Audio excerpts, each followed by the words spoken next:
Assalamualaikum warahmatullahi wabarakatuh.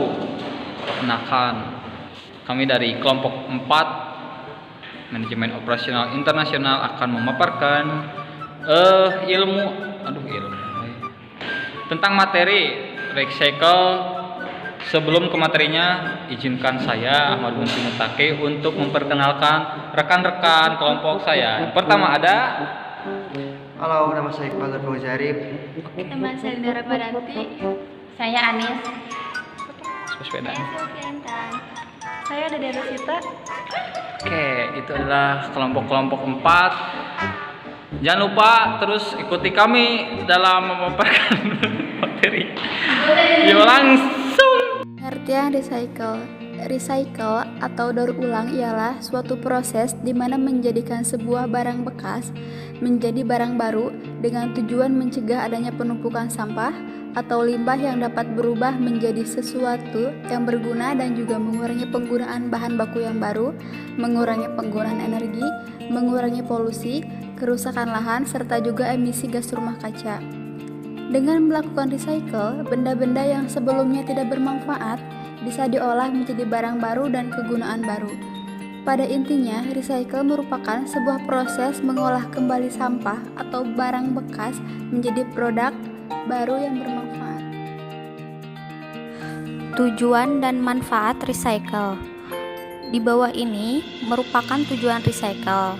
Di antaranya sebagai berikut. Yang pertama, mengurangi sumber daya alam sehingga kelangsungan hidup itu juga tetap stabil. Yang kedua, mengurangi jumlah limbah baru sehingga akan dapat mengurangi kerusakan lingkungan serta juga pencemaran. Yang ketiga, mendapatkan barang baru yang bisa untuk dijual sehingga menghasilkan atau juga menambah pendapatan. Keempat, melestarikan kehidupan makhluk hidup. Yang kelima, menjaga keseimbangan ekosistem makhluk hidup. Yang keenam, mengurangi sampah atau juga limbah anorganik. Sedangkan manfaat dari recycle diantaranya sebagai berikut. Yang pertama, membuka lapangan kerja baru. Yang kedua, meningkatkan pendapatan masyarakat. Yang ketiga, mencegah serta juga mengatasi pencemaran lingkungan. Yang keempat, mencegah timbulnya penyakit. Yang kelima, meningkatkan daya kreativitas dan juga keterampilan masyarakat. Yang keenam, membantu menciptakan lingkungan yang bersih dan juga sehat. Yang ketujuh, membantu menghemat energi. Yang kedelapan, pengelolaan daur ulang untuk tidak membutuhkan ruang serta lahan yang besar. Yang kesembilan, membantu menekan dan juga mengurangi polusi di lingkungan sekitar.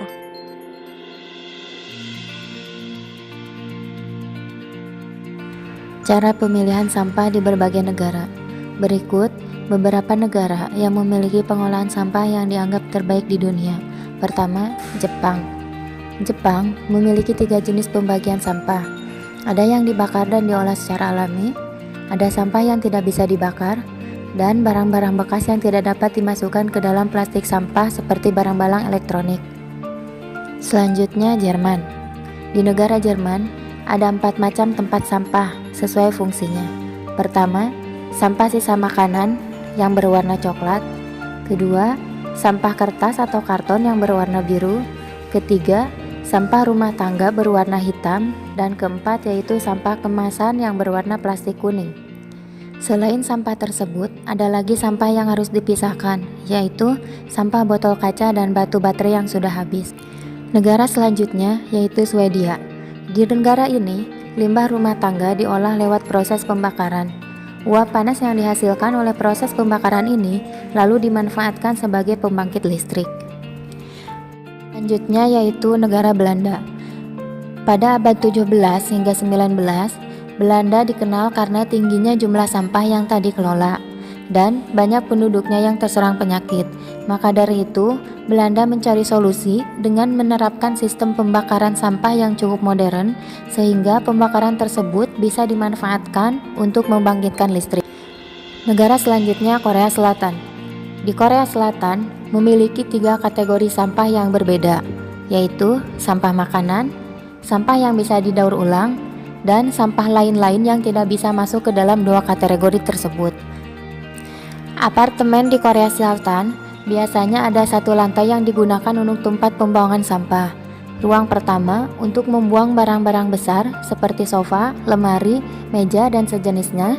Ruang kedua biasanya untuk sampah bekas makanan, dan ruang ketiga untuk sampah daur ulang. Negara terakhir yang memiliki pengolahan sampah yang dianggap terbaik di dunia yaitu Inggris. Setiap rumah di Inggris diberikan 3 buah tempat sampah ukuran sedang dan dengan warna yang berbeda pula. Dari setiap tempat sampah memiliki informasi sampah apa saja yang harus dimasukkan. Misalnya, kotak sampah berwarna coklat hanya diperbolehkan untuk semacam daun, akar, ranting, gulma, bunga, sampah organik dapur, semacam kulit kupasan buah, sampah sayuran, kertas koran, atau kardus bekas. Proses recycle di berbagai negara. 1. Di Jepang, volume sampah di setiap waktu terus bertambah. Hal senada juga dialami oleh kota Tokyo di Jepang. Setiap minggu, ribuan peti berisi sampah plastik ada di Tokyo. Oleh sebab itu, sebuah pabrik pengolahan sampah bernama The Minato Incineration Plant mempunyai terobosan yang menawarkan teknologi untuk mengurangi dampak lingkungan karena tingginya konsumerisme. Berikut proses daur ulang sampah minuman kemasan di Tokyo. 1. Dipilih sesuai jenisnya, kemudian dipindah ke wadah berdasarkan warna. Misalnya, wadah warna kuning untuk kaca dan botol pecah belah serta warna biru untuk kaleng. Kemudian, botol kaca tersebut mulai diproses. Melalui ban berjalan, botol kaca kembali dipisahkan sesuai warnanya dengan alat sensor. Kaca-kaca tersebut kemudian dipecahkan. Proses tersebut mampu memecahkan 4.000 botol dalam per jam. Pecahan tersebut kemudian dikumpulkan dan didaur ulang menjadi bahan paying jalan atau kembali menjadi botol. Terpisah dengan sampai pecah belah, botol plastik juga diolah. Proses pengumpulan sampah kaca yang diambil dari berbagai tempat, mulai dari supermarket, mal, rumah sakit, dan lain-lain. Plastik pun diolah kembali untuk memudahkan proses daur ulang plastik yang telah dipilih, kemudian dipadatkan. Dengan bantuan proses kimiawi, sampah-sampah diolah menjadi produk yang bermanfaat. Salah satunya sampah plastik yang telah diproses dibuat menjadi benang fiber yang kemudian dapat dimanfaatkan menjadi pakaian. Kedua, Australia. Seorang pelaku industri daur ulang di Gold Coast, Queensland berinvestasi dalam teknologi yang mampu mengubah ban mobil yang tidak diinginkan menjadi batu bata. Batu bata nantinya digunakan untuk jalan, memperkokoh dinding, dan pondasi rumah. Adrian Fuller, pemilik usaha pusat daur ulang logam di Gold Coast, mengatakan perusahaannya melucuti 1.200 hingga 1.500 mobil per bulan. Bisnis inti Adrian Fuller adalah mendaur ulang logam dari mobil yang tak lagi bisa dipakai, salah satunya yaitu dengan mencabik-cabik ban tua menjadi potongan kecil lalu mengubah menjadi produk yang sudah ada, seperti peralatan area bermain dan tikar olahraga. Adrian Fuller mengatakan akan menjadi pertama di Australia mengubah potongan-potongan kecil karet ban menjadi batu bata yang tahan api, balok. Dampak negatif dari sistem recycle. Penggunaan bahan bekas memang cara yang bagus untuk mengurangi dampak sampah pada lingkungan. Tetapi, ada beberapa hal yang membuat kegiatan daur ulang yang justru membebankan dampak negatif. Di antaranya, 1. Adanya kontaminasi. Kontaminasi merupakan salah satu kendala terbesar dalam industri daur ulang. Jika masih ada racun atau kotoran pada bahan daur ulang, sebagai contoh kaleng, cat, semprot dari aluminium, maka bahan itu akan diproses ulang menjadi hal lain. Katakanlah mulai contoh ini, kaleng soda. Bagian terburuknya adalah terkadang kita tidak menyadari hal yang terkontaminasi sampai hal itu telah mengkontaminasi. Sebagai contoh, di Taiwan, ratusan bangunan di Taiwan terbuat dari baja daur ulang yang kemudian meracuni orang karena radiasi sinar gamma dalam 12 tahun terakhir. Kedua, menghasilkan polusi udara. Proses daur ulang itu sendiri kadang menghasilkan polusi. Dari proses pemindahan bahan daur ulang ke tempat pendauran yang menghasilkan polusi dari asal knalpot, sampai proses pendauran di fasilitas daur ulang, padahal polusi udara masih merupakan suatu masalah. Pada tahun 2009, sekitar 179.000 kendaraan pengumpul sampah dan daur ulang berjalan. Yang ketiga, daur ulang kertas menghasilkan limbah. Ketika kertas didaur ulang, kertas akan dicampur dan dibuburkan. Kertas yang telah menjadi bubur itu kemudian dicuci, dibersihkan dan diubah menjadi kertas baru. Dalam proses itu, limbah seperti serat kertas, tinta, bahan kimia pembersih, dan pewarna yang disaring menjadi kotoran kertas. Kotoran itu kemudian dibakar atau dikirim ke TPA. Tempat kotoran itu kemudian dilarut dan bahan-bahan kimia beracun lainnya ke dalam tanah. Yang keempat, tidak semua plastik dapat didaur ulang. Plastik kebanyakan tidak dapat didaur ulang. Ada 7 jenis plastik yang dapat ditemukan dalam kehidupan dan hanya 2 yang dapat didaur ulang. Selain itu akan berakhir di TPA. Mendaur ulang sampah yang tidak perlu ada, contohnya plastik-plastik untuk membungkus peralatan elektronik, juga akan menjadikan sisa-sisa sumber daya yang ada karena dipakai untuk mendaur ulang hal-hal seperti itu. Dan lebih buruknya, plastik biasanya dipisahkan pada tempat pendauran, tetapi prosesnya tidaklah jelas, tidak sempurna.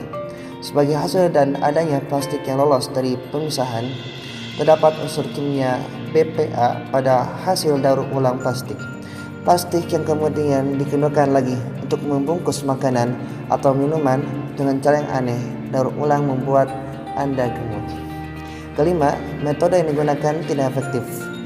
Kita sering tidak tahu apa yang harus dilakukan terhadap plastik. Contohnya, kantong plastik di Amerika diperkirakan hanya 1% yang terdaur ulang karena membutuhkan biaya sebesar $4.000 untuk mendaur ulang 1 ton kantong plastik. Tetapi 1 ton kantong plastik hanya dijual dengan harga $32. Sisa plastik yang tidak terdaur ulang berada di TPA. Yang keenam, mendaur ulang minyak yang menciptakan kimia beracun.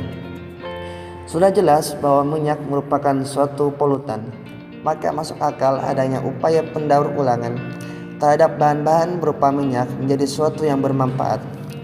Daur ulang minyak dapat melalui proses ekstraksi, maksudnya adalah dilakukan adalah pemisahan kotoran pada minyak itu.